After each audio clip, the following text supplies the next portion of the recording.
এই ছাত্ররা তো আর আন্দোলনে ছিল না আর শুক্র শনিবারে কখনোই, জঙ্গিরা ঢুকে গেল।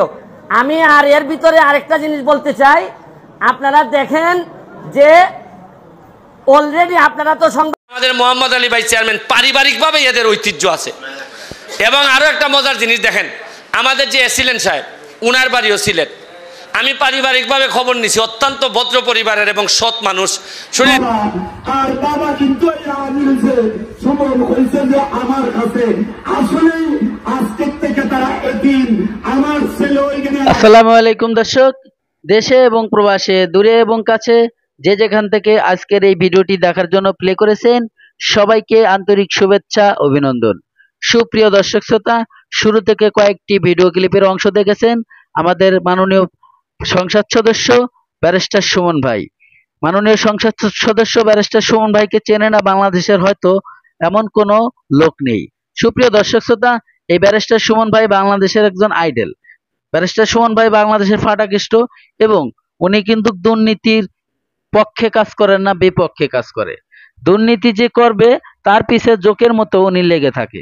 সুপ্রিয় দর্শক শ্রোতা, আজকের এই ভিডিওটি দেখার জন্য যারা প্লে করেছেন সবাইকে আমি অনুরোধ করব ধৈর্য সহকারে আজকের এই ব্যারিস্টার সুমন ভাইয়ের এই সকল ভিডিওগুলো দেখবেন এবং তথ্যগুলো আপনাদের জানার দরকার।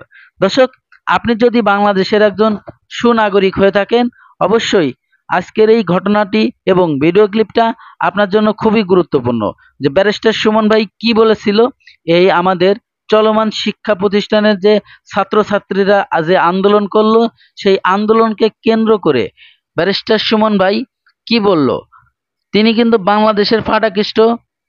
তো ওনাকে নিয়ে আমি বেশি কথা বাড়াইতে চাই না, তার কারণ কম বেশি আপনারা ওনাকে অনেকেই চেনেন এবং অনেকে ওনাকে ফলো করেন। সুপ্রিয় দর্শক শ্রোতা, আমাদের এই ব্যারিস্টার সুমন ভাই বাংলাদেশের একজন যুবক তরুণ সমাজের আইডল। সুপ্রিয় দর্শক শ্রোতা, ব্যারিস্টার সুমন ভাই একথা বলতেছে যে শিক্ষা প্রতিষ্ঠানের শিক্ষার্থীরা কিন্তু এখানে তারা ভাঙচুর করে নাই, তারা আন্দোলনে এরকমের জোর পায় নাই, তাদেরকে উস্কানিমূলক আন্দোলনে যোগ দিয়েছে এবং ভারী করার জন্য এখানে বিএনপি এবং অন্যান্য দলের কথা বলা হয়েছে। যাই হোক, আমি রাজনীতি কোনো প্রসঙ্গে যেতে চাচ্ছি না। চলুন আগে সেই ভিডিও ক্লিপটা দেখেন। দেখার পরে যদি আপনার মনে হয় যে কোনো মন্তব্য, তাহলে আপনারা অবশ্যই কমেন্ট বক্সে কমেন্ট করবেন। দর্শক, আপনি যদি আমার চ্যানেলের নতুন বন্ধু হয়ে থাকেন, ভালো লাগলে চ্যানেলটিকে সাবস্ক্রাইব করবেন, অবশ্যই আপনার মূল্যবান মতামত প্রকাশ করবেন। এই ছাত্ররা তো আর আন্দোলনে ছিল না আর শুক্র শনিবারে কখনোই, জঙ্গিরা ঢুকে গেল। আমি আর এর ভিতরে আরেকটা জিনিস বলতে চাই, আপনারা দেখেন যে অলরেডি আপনারা তো সংবাদ সম্মেলনে আছেন, আর ওইদিকে প্রায় 826 জঙ্গি, সে 80টার মতো রাইফেল নিয়ে ও কোথায় যে ঘুরে বেড়াচ্ছে। আচ্ছা, আপনারা কি মনে করেন যে কোটা আন্দোলন যারা, এরা নিরীহ, এরা হচ্ছে গিয়ে আমাদেরই সন্তান?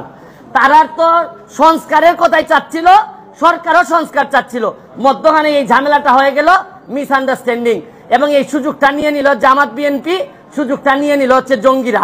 এখন আমি মনে করি এই সরকারের প্রশাসনও, যারা বয়স্ক যারা আছেন, তারাই এই তরুণদের যে সেন্টিমেন্ট, এইটা বুঝতে পুরাপুরি ব্যর্থ হয়েছেন। তারা তাদেরকে একদম লাইটলি নিছেন, তারা ভাবছেন যে এরা একটা লাইটলি একটা বিষয়, এবং এইটার ব্যর্থতা আমি মনে করি এই প্রশাসনের আছে। কারণ এখানে হাজার হাজার মানুষ এখন নতুন চিন্তার মালিক, এরা নতুন চিন্তা করে, এরা সারা পৃথিবী দেখে অভ্যাস। আপনি জানেন যেখানে 18 সালে এরা পথে নামে আসছিল, এখন আবার যে ঘটনাটা ঘটলো, এইটা প্রশাসনও চাইলে আরো কন্ট্রোল করতে পারতেন। এবং আরেকটা ব্যর্থতা আছে, আমাদের যে এই সরকারের বিরুদ্ধে দেশি বিদেশি চক্র, এরা অ্যাক্টিভ, তারা চায় এই সরকারকে বিপদে ফেলতে। সরকারেরও বোঝা উচিত ছিল যে কোনো একটা আন্দোলন হোক না কেন, আজকে ছাত্র, কালকে অন্যদের আন্দোলন হোক, এইটার মধ্যে জঙ্গিরা আইসা ঢুকবে, জামাত শিবির আইসা ঢুকবে। এইখানে প্রশাসনও ব্যর্থ হয়েছে, এটা বলতে আমি অ্যাড্রেস করতে ব্যর্থ হয়েছে। আমি সরকারকে দাবি জানাবো, যত দ্রুত সম্ভব আমরা যে অর্ডার হয়েছে সুপ্রিম কোর্টের, এটা গেজেট আকারে প্রকাশ করে, কারণ সরকারের প্রতি বিশ্বস্ততা কমে গেছে ছাত্রদের। এইটারে বাড়ানোর জন্য আমাদের কোর্টের প্রতি বিশ্বস্ততা কমে গেছে, কারণ কোর্ট বলার পরও ছাত্ররা শুনে না, প্রধান বিচারপতি বলার পরও ছাত্ররা শুনে না। কারণ হচ্ছে গিয়ে আপনি যাই বলেন, বাস্তবতা হচ্ছে গিয়ে ছাত্রদের জন্য যে বিশ্বস্ততা থাকা দরকার ছিল প্রশাসন এবং বিচার বিভাগের, এই বিশ্বস্ততা নাই। আরেকটা জিনিস বলতে চাই, আকাশের যে জায়গায় মেঘ জমা হয়, আইসা বৃষ্টি পড়ে আদালতের উপর। আপনি বিভিন্ন সংসদের ঝামেলা, নীতি নির্ধারণের ঝামেলা, এগুলা সব কেন আইসা সুপ্রিম কোর্টে বৃষ্টিপাত হইতে হবে? এগুলা তো সুপ্রিম কোর্টের ঝামেলা ছিল না। সুপ্রিম কোর্টের ইমেজ ক্ষুণ্ণ করার জন্য এই ধরনের মেঘগুলা যথেষ্ট। পলিসি ডিসিশন যেখানে প্রধানমন্ত্রী 18 সালে শেষ করে দিচ্ছেন, এইটারে হাইকোর্টে নিয়ে আইসা এইসব ঝামেলা, মানে মেঘ জমে অন্য জায়গায় আর বৃষ্টিপাত হয়ে যাচ্ছে গিয়ে সব সুপ্রিম কোর্টে। আমি বিশ্বাস করি সুপ্রিম কোর্টের ইমেজ এতে ক্ষুণ্ণ হয়।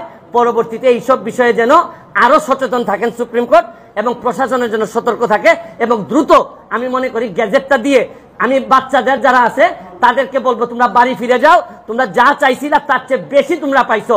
এবং এখন রাষ্ট্রকে ঠিকঠাক মতো যারা আজকে এত বড় ক্ষতি করছে, বিটিভি জ্বালাই দিছে, এরা মেট্রো রেল জ্বালাই দিছে, মিরপুরবাসী এখন সারা 1 বছর কান্না করলে এই পাপ মোচন হবে না। আর এরা চান্স পাইলে পদ্মা সেতু ভাঙিয়ে দিত, শুধু চান্স পায় নাই। এরা আসলে এইবার প্রমাণ হয়েছে, এদের কাছে ক্ষমতা গেলে বঙ্গবন্ধু কন্যার কাছে ক্ষমতা ভুল শুদ্ধ থাকলেও উনার কাছে ক্ষমতা নিরাপদ, আর এদের কাছে ক্ষমতা গেলে কি হবে এইটার নমুনা আপনারা অল্প দিনের মধ্যে। বিভিন্ন এলাকায় কোটা নিয়ে আন্দোলন হইতেছে, আমাদের এলাকায় অনেকে কোটার বিষয়ে আন্দোলন করতেছেন বা করার চেষ্টা করতেছেন। এমপি হিসাবে আমার বক্তব্য হইল, আপনাদের যে কোনো যৌক্তিক আন্দোলনে আমাদের কোনো সমস্যা নাই, আমরা আপনাদের সাথে একমত। কিন্তু ধরেন আন্দোলন করতে গিয়ে যদি খারাপ লোক আন্দোলনের মধ্যে ঢুকিয়া যদি হয় সওয়াল, আমরা থানা ভাঙ্গি, আমরা অফিস ভাঙ্গি, আইও আমরা অমুকের বাইরে আগুন লাগাই যাই, এটা কি ঠিক হইব না? আমরা অবশ্যই যে কোনো শান্তিপূর্ণ আন্দোলনে আপনাদের সাথে আছি। আমি নেতা হিসেবে আমার বেশিরভাগ মানুষ যা চাইবে আমি তাদের পক্ষে থাকবো। কিন্তু যারা সাধারণ ছাত্রছাত্রী, এদের ফাঁকে গিয়া যদি খারাপ লোক ঢুকে যদি আপনার একটা দোকানে আগুন লাগাইতে, বদনামটা কি সাধারণ ছাত্রছাত্রীর হবে না? আমি সবাইকে ধৈর্য ধরা, আগামী রবিবারে সুপ্রিম কোর্টের একটা সিদ্ধান্ত হবে। সিদ্ধান্ত হয়ে গেলে এই কোটার জন্য যারা যা চাচ্ছেন, যে আন্দোলন করতেছেন, এটা যদি পাই যায় সুপ্রিম কোর্টে, তাহলে কি আর আমাদের দরকার আছে আর কিছু করার?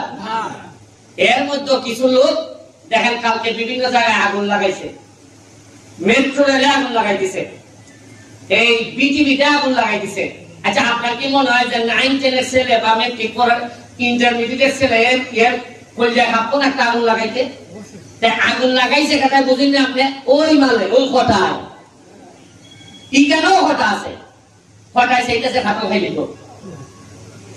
তাহলে আমি আপনাদের এমপি হিসাবে আমার সোনারঘাট মাধবপুরে আমি আপনাদেরকে আহ্বান জানাই, শান্তিপূর্ণ আন্দোলনে আপনারা প্রতিবাদ করেন, আমরা আপনাদের সাথে আছি। তবে আল্লাহর ওয়াস্তে আমাদেরকে কোনো বদনামের ভাগিদার করেন না। এইভাবে ভাঙাভাঙি কোনোদিনই কোনো ভালো এবং শান্তি আনতে পারে না। তোমার বাড়ি নানো খাচ্ছা? আচ্ছা আচ্ছা, হ্যাঁ। আমার প্রশ্নটা হচ্ছে আপনার প্রতি, আমরা শুধু সোনারঘাট মাধবপুরের না। সুপ্রিয় দর্শক শ্রোতা, এতক্ষণে আপনারা যে ভিডিও ক্লিপটা দেখেছেন, আশা করি হয়তো আপনাদের ভালো লেগেছে। দর্শক শ্রোতা, আপনাদের যদি ভালো লেগে থাকে অবশ্যই আপনার মূল্যবান মতামত কমেন্ট বক্সে কমেন্ট করবেন, ভিডিওটি লাইক কমেন্ট শেয়ার করে দেবেন যাতে আপনাদের বন্ধু বান্ধব বেশি বেশি করে দেখতে পারে। সুপ্রিয় দর্শক শ্রোতা, ব্যারিস্টার সুমন ভাইয়ের যে ভিডিও ক্লিপটা দেখেছেন অবশ্যই আপনার কেমন লেগেছে আপনি হয়তো জানেন। দর্শক, আরো 2টি ভিডিও ক্লিপ দেখাবো ব্যারিস্টার সুমন ভাই কি বলেছিল আজকের এই ভিডিওতে। অবশ্যই না জানলে এবং না দেখলে হয়তো বুঝতে পারবেন না। দর্শক, ব্যারিস্টার সুমন ভাই কিন্তু বাংলাদেশের এমনই একজন লোক, উনি কিন্তু দুর্নীতির বিপক্ষে কাজ করে এবং চোখের মতো লেগে থাকে।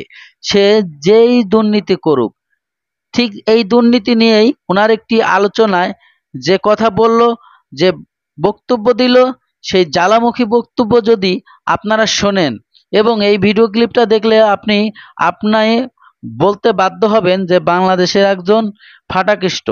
ওনাকে কিন্তু আমি নাম দিয়েছি ফাটাকেষ্ট। আর আপনার কি মতামত, আপনার কি নামে ডাকতে চান অবশ্যই কমেন্টে বলে যাবেন। দর্শক, বেশি কথা বাড়াবো না ওনাকে নিয়ে, কারণ ওনাকে নিয়ে কথা বললে সারা রাতেও শেষ হবে না। কারণ ওনার যে কর্মকাণ্ড, ওনার যে চলাফেরা বাংলাদেশের অন্যান্য এমপি মন্ত্রীরা ওনার সাথে মেলে না। সুপ্রিয় দর্শক শ্রোতা, আমাদের মাননীয় সংসদ সদস্য ব্যারিস্টার সুমন ভাই উনি কিন্তু ওনার নিজ এলাকায় একটি শোক সমাবেশে উনি যোগ দিয়েছিলেন। ওখানে উনি একটি বক্তব্য দিয়েছিল, সেই বক্তব্যটি আপনারা এখন দেখবেন। এবং উনি কিন্তু কান্না করে দিয়েছিল, ওখানে অনেক লোকই কান্না করছে। আসলে আমাদের এই কোঠা আন্দোলনে অনেক ভাই বোন নিহত হয়েছে, তাদের জন্য দোয়ার মাগফিরাত করবেন আপনারা সবাই, সবার থেকে দোয়া করবেন। তো চলুন আমরা সেই ভিডিও ক্লিপটা দেখি। 5.5 মাস হই এমন কি দরকার বললো যে আমার মাইরে লাউন লাগবো, কেরে আমার মৃত্যুর হুমকি দিল।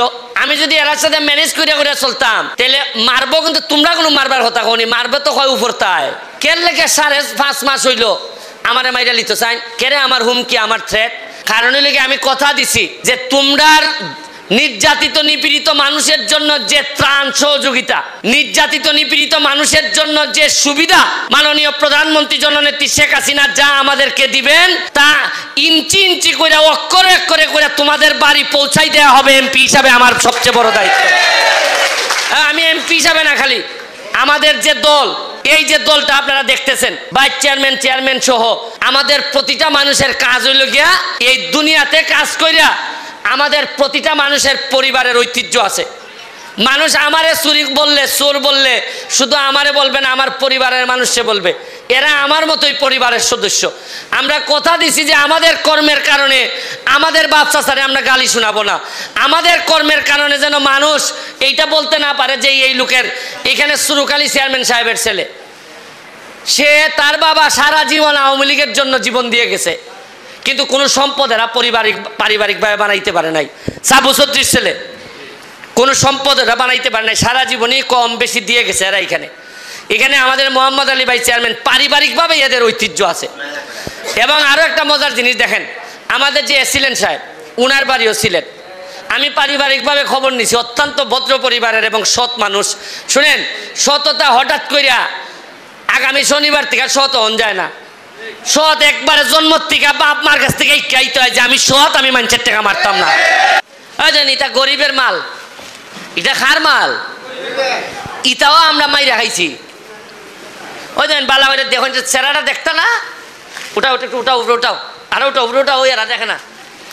এই মাল লাইন আপনারা পাইবা, ইটাও আমরা মাইরা খাইলিছি, বেঁচে লিছি। আর ওই লোকে যেমন আমি নেতা, গরিব দেওয়ান লাগছে না, আমার আত্মীয় স্বজন যা আছে, ধরেন আমার শাস্তল বোন, শাস্তল ভাই, এরা অকল তারে দিছি, গরিবে আর পাইছে না। এখন একটা সুবিধা হয়েছে, আপনারা ভোট দিয়ে আমার এমপি বানাইছেন, আপনারা ভাইস চেয়ারম্যান 2টা নয়া বানাইছেন, একলা আমার দ্বারা। আর এদিকে তুমি ওইদিকে আসো, তুমি মেয়ে মানুষ, তুমি এসছি বাতপুরের জোগাড়, এখান দাও, এখান দিয়ে আসো, এখান দিয়ে একটা চেয়ার দাও তারে। আইয়া গেছেন না? এই যে তোমরা ভাইস চেয়ারম্যান, উড় হইল তোমার খাটল বিচির মতো, সৎ আছে, সৎ আছে, কোনো 2 নম্বরই করতো না। আমরা যে নয়ন ভাইস চেয়ারম্যান 2ওয়ালা পাইছি, মাশাল্লাহ পয়সা মারি রাখাওরা আমার জানা মতে নাই। কারণ তোমরা তো বুঝতে না, আমার রাডারও তো সব ধরা পড়ে না নি। আমি যদি পয়সা মারি এরা বুঝবো, আর এরা যদি পয়সা মারে আমি বুঝবো। যার কারণে আমরা 2 লইকা খাইজাকুর হইতে গেলে যে তুমি খাইবাই বাবা ধরা পড়বাই, আর আমি খাইলো এরা আঙ্গুল তুলে নিব, কইব যে তাই মারি দিছেন। এরপরে হইল কি আমার চেয়ারম্যান, ওইখানের 3 নম্বর ইউনিয়নের চেয়ারম্যান রুমন, একেবারে সারাক্ষণ আমার সাথে লাগিয়ে থাকে, ভাই কিতা তাড়াতাড়ি ইউনিয়নও নিতাম। আমার এই ধরনের ইয়াং চেয়ারম্যান আমার এত ভাল লাগে যে মনে হইতেছে যে আপনারা ভোট দিয়া চেয়ারম্যান বানাইছেন না, মনে হয়েছে যে একটা খাদেম বানাইছেন আপনারা ইউনিয়নের লেগে। একটা আত্মালি এটা চেয়ারম্যানের লেগে দেওয়া যায় না, তোমরা কিতা ঘুষও খাই না, টেকন এই না, একটা আত্মালি দিতে হয় না ঠিক মতো। হ্যাঁ, এরপরে এখানে আরেকজন চেয়ারম্যান হইল আমরা 1 নম্বরের নজরুল ভাই, তাই কিন্তু আমার দল করি না, আমি তাইনের দল করি না। এরপরও দেখা যায় আদর্শের জায়গায় যে মানুষের সেবা করন, 2-4 কথা মানুষের দিয়া বুঝ দেওয়ন, এখান থেকে মাল নিয়ে আমানত মাল টাইন দেওয়ন, এটার লেগে তার কোনো বদনাম নাই। আচ্ছা, যে লোকের বদনাম নাই এই লোকের সুনাম করতে হবে না, তো এই বেটার লেগে একটা আত্মালি দেওয়ান যায় না নাকি? তা দেখি কেন আরেকলা চেয়ারম্যান আমরা উঠুন। 1 নম্বর আমরা মোহাম্মদ আলী ভাই, তাই নইলে চেয়ারম্যান 1 নম্বর, মানুষও কও না করে, মানুষও সারাটা দিন ওই তাইনের ভাই একজন আছেন, এরা কিভাবে এলাকার উন্নতিকরণ যায়, খালে মাথার মধ্যে আমার যোগাযোগ হইলে ভাই কেমনে ইটা করন। আমি যে একটা দল পাইছি ভাই সাহেব, এই দলটা বড় বালা পাইছি, এখানের মধ্যে 2-3 লাখ যদি 2 নম্বর পাইতাম তুই আমার লেখা কঠিন গেল এখানে, তাই না লেগে একটা হাততালি দিতে হয় না নি। এরপরে আইন আমার বাপের বন্ধুর ফুত, তাই নি লাগে নুমান চেয়ারম্যান, ওই দেখুন 80 কয়েকলা চেয়ারম্যানের 80 সুন্দর, এর মধ্যে 1 লাখ চেয়ারম্যান হইলা তাই, এবং তার সততা হইলকে ইবান না খালি তার সততা, এরা 14 গোষ্ঠীর থেকে আইছে তার সততা, এবং সে মারুয়া লোক না, একটা টাকা মাইরা খাওয়ার লোক না, তার লাগে একটা হাততালি দিতে হয় না নি। এরপরে এখানে আসেন আপনার মালিক ভাই, জাপানি মালিক ভাই, একটু খারেন, তাই লেগে চেয়ারম্যানও না, মেম্বারও না, এমপিও না, কিন্তু যার ডাকা রুজি করুন ইটে খালাই না বাড়িত খরচ করুন, একবারে মাগ না, মানুষে কয় না নিজে নিজের খাইয়া বনের মোষ তারায় একবারে, তো এর লাগে বেটার লাগে তো জুড়ে হাততালি দিতে হয়। আমরা তো আমরা এমপি টেমপি হয়েছি বেতন নতুন ভাই, আমরা না হয় হাততালি যাওয়াই দিলাই, কিন্তু এ বেটার লাগে তো আরো বেশি দিতে হয়। ইটা কিছু লোক আছে দেখই আমরারে কিন্তু এখন তগানি মেহনত আছে, আমরা টেকা মাইরা খাওয়ন মেহনত আছে। আপনারা দেখুন, আমরা তো আমার সোনারঘাটের মানুষ, 2টা কথা খাওয়ান লাগে, মাত্র 5.5 মাস হয়েছে আমি এমপি হয়েছি, বুঝেন চান যে 5.5 মাস হয়ে এমন কি দরকার বললো যে আমারে মাইরে লাউন লাগবো, কেরে আমারে মৃত্যুর হুমকি দিল। আমি যদি এর সাথে ম্যানেজ করে চলতাম তাহলে মারবো, কিন্তু তোমরা কোনো মারবার কথা কনি, মারবে তো কয় উপরতায়, কেন লেগে 5.5 মাস হইল আমারে মাইরা লিত চাই, কেরে আমার হুমকি, আমার থ্রেট, কারণ লেগে আমি কথা দিছি যে তোমরার নির্যাতিত নিপীড়িত মানুষের জন্য যে ত্রাণ সহযোগিতা, নির্যাতিত নিপীড়িত মানুষের জন্য যে সুবিধা মাননীয় প্রধানমন্ত্রী জননেত্রী শেখ হাসিনা যা আমাদেরকে দিবেন তা ইঞ্চি ইঞ্চি করে অক্ষরে অক্ষরে করে তোমাদের বাড়ি পৌঁছাই দেওয়া হবে এমপি হিসাবে আমার সবচেয়ে বড় দায়িত্ব। প্রিয় দর্শক, ধৈর্য সহকারে যারা আমার এই ভিডিও ক্লিপটা দেখেছেন, আর হয়তোবা আপনাদের ভালো লেগেছে, আর যদি ভালো লেগে থাকে অবশ্যই আপনার মূল্যবান মতামত কমেন্ট বক্সে কমেন্ট করে জানাবেন, এবং ভিডিওটি যদি ভালো লাগে, চ্যানেলটিকে যদি সাবস্ক্রাইব করতে মন চায় অবশ্যই সাবস্ক্রাইব করে রাখবেন পরবর্তী ভিডিও পাওয়ার জন্য। দর্শক, আজকের মতো ভিডিও থেকে বিদায় নেব, সবাই ভালো থাকবেন, সুস্থ থাকবেন, আল্লাহ হাফেজ।